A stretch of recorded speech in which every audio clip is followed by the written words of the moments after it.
Hola, yo voy a hablar de las compuertas lógicas y lo que viene siendo la lógica digital. Principalmente elegí este tema porque es un tema que llevamos viendo desde tercer semestre y anteriormente en la preparatoria tal vez lo llegamos a ver. Me parece que es un tema que domino muy bien y conozco mucho, además de que me parece interesante de cómo algo tan complejo como un circuito se construye a base de dos entradas que son el cero y uno o verdadero y falso. Como manera de introducción de qué es la lógica digital, definamos lo que es la lógica. La lógica se entiende como el método o razonamiento en el que las ideas o la sucesión de los hechos se manifiestan o se desarrollan de forma coherente y sin que haya contradicciones entre ellas. Ahora bien, la lógica digital vendría siendo una rama de las matemáticas que se utiliza en el campo de la electrónica. Se distingue por ser el soporte principal de la estructura de las computadoras modernas y esta lógica se representa por dígitos que son representados por ceros y unos. Ahora sí, enfocándonos en la lógica digital, el álgebra booleana es una rama del álgebra que se utiliza para simplificar circuitos lógicos, los antes mencionados que se basan en ceros y unos.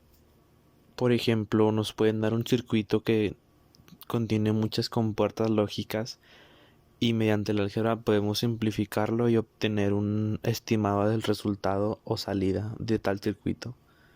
Estos circuitos se componen de compuertas lógicas. Las compuertas lógicas no son más que circuitos electrónicos prefabricados que dependiendo su arquitectura y también dependiendo de sus entradas tendremos ciertas salidas dependiendo de las entradas que reciban las compuertas iniciales. Y bien, las entradas pueden ser ceros y unos como ya se mencionó. Cero se tomaría como una entrada falsa o negativa y uno se tomaría como una entrada verdadera. Y para todo circuito pues tenemos dos entradas que pueden ser ceros y unos.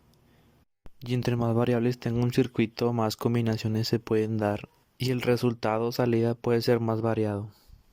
Debido a esto existen las tablas de verdad, cuales muestran un resultado dependiendo de sus entradas iniciales.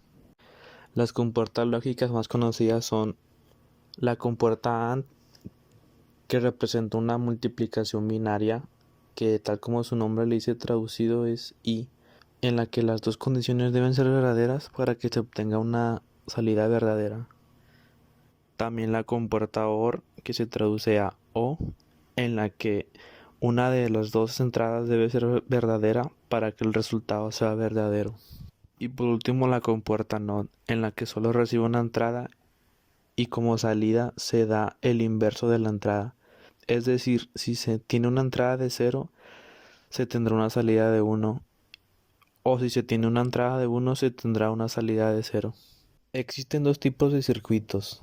Tenemos el circuito combinacional, el cual solo depende de sus entradas. Esto quiere decir que no hay otro valor externo que intervenga en la salida.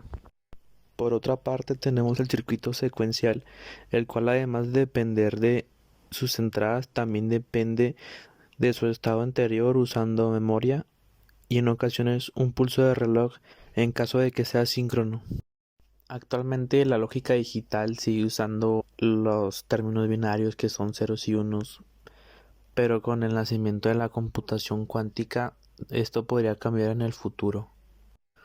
Esto debido a que los bits de la computadora actual solo puede estar en ceros o en uno y solo en un estado a la vez.